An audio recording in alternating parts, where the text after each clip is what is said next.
はい、東京フィットネスより翔です。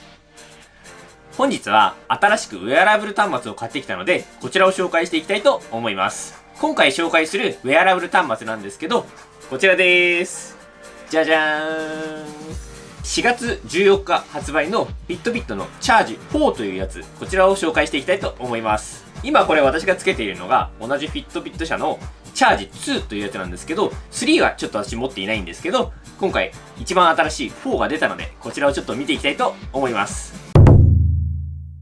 はい、じゃあ早速見ていきましょう。箱はこんな感じですね。箱にもいろいろ書いてあります。搭載された GPS でペースと距離を計測。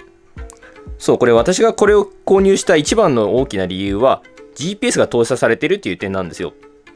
このチャージ2、前回のモデルのチャージ2はスマートフォン連携で GPS がついていたんですけど、いちいちスマートフォンを持たなくてもいいっていう点でこのチャージ4を購入しました。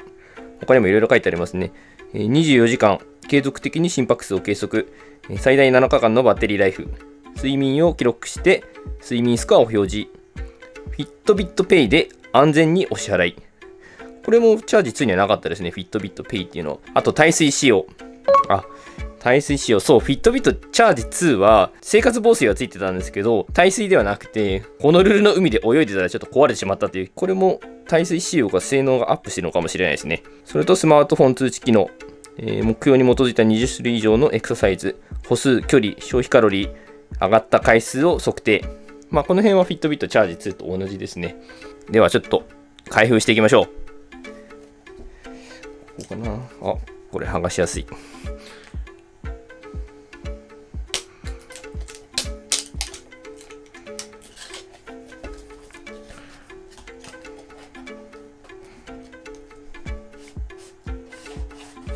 じゃーん。中はこんな感じ。これは何かな。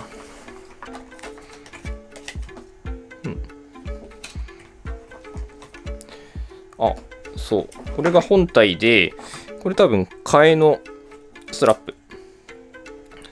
これ今までチャージ2の時は S と L2 種類あって、どっちを購入したらいいのかなっていうのは分かんなかったんですけど、4、3からなのかな。2つストラップがついてますね。なんで多分これが長い方。これに取り付けることもできますよっていう感じですね。で、これが、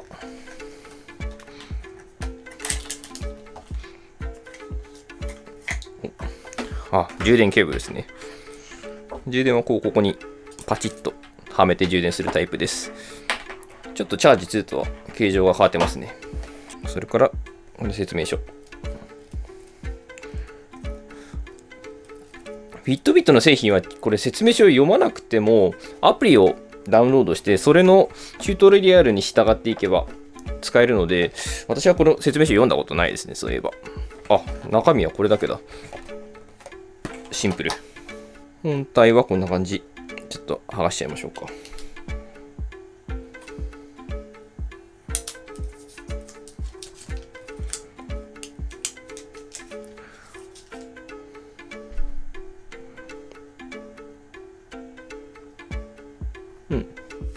はい、見た目はこんな感じです。このストラップのところの模様が絶妙にかっこいいですね。横から見るとこんな感じなんですけど、この本体部分、ここが黒ですね。ストラップがここが黒。で、本体も黒です。この右側のやつが今まで使っていたチャージ2なんですけど、これはここの本体の部分は側面が銀なんですね。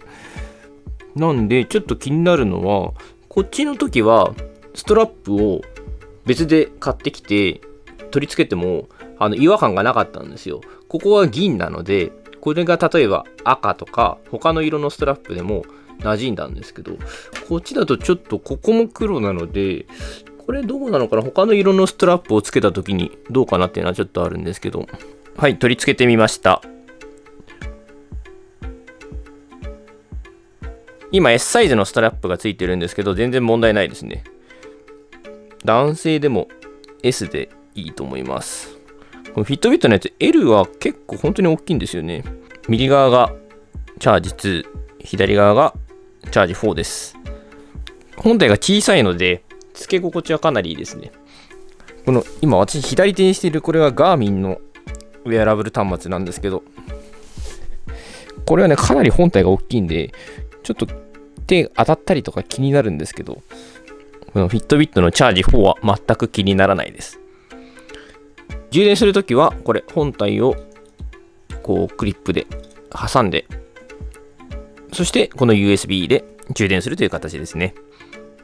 フィットビットの充電が終わりましたので、ここからはアプリに接続していきたいと思います。はい、フィットビットのアプリを起動して端末を設定していきます。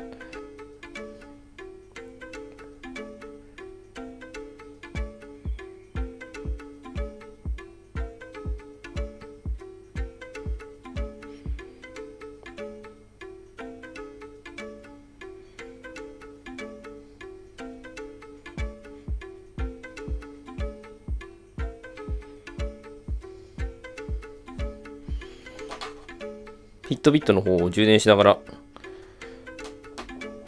端末を検索しているんですけど、うまく検索されますか？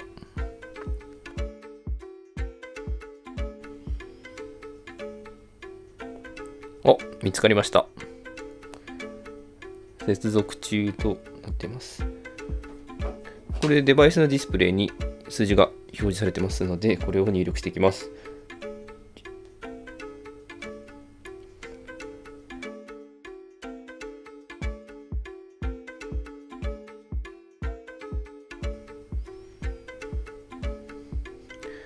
お、設定の画面になりました。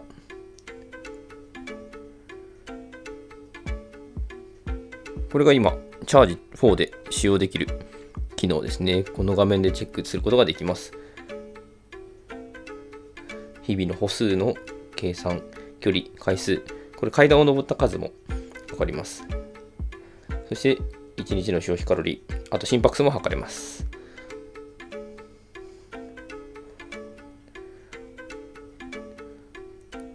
一番の注目ポイント、GPS、ランニングやサイクリングの間にペースと距離を記録します。これが魅力的。あとはエクササイズの記録、心拍数の管理、これらができますと。そして睡眠の管理、睡眠のステージ、浅い睡眠、深い睡眠、レム睡眠の管理ができますと。で、どれほどいい睡眠だったかというのがスコアで表示されます。これが睡眠の管理。あとはメッセージなどの通知機能ですね。文字盤を変えることができるようです。今まだ 9% しかダウンロードができてないので結構時間かかります。チャージ4が利用できるようになりました。続行を装着してみましょう。じゃあ装着してみましょうか。ちょっと分かりにくいんでこっちのチャージ2は一旦外します。はい、装着できました。なるほど、なるほど。上にスワイプすると。上にスワイプですね。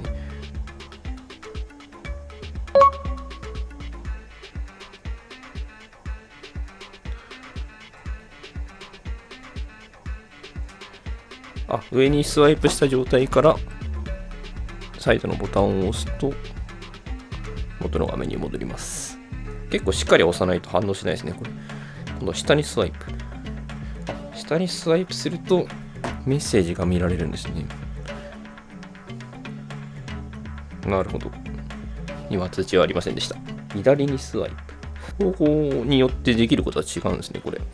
エクササイズ、カレンダー。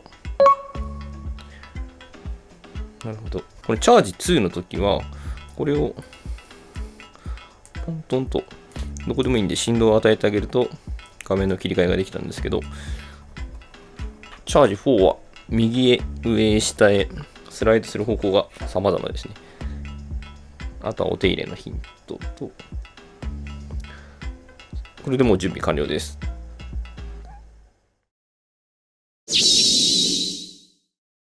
はい、ということで今日は新しいウェアラブル端末、Fitbit のチャージ4を見てきましたけど、いかがでしたでしょうか。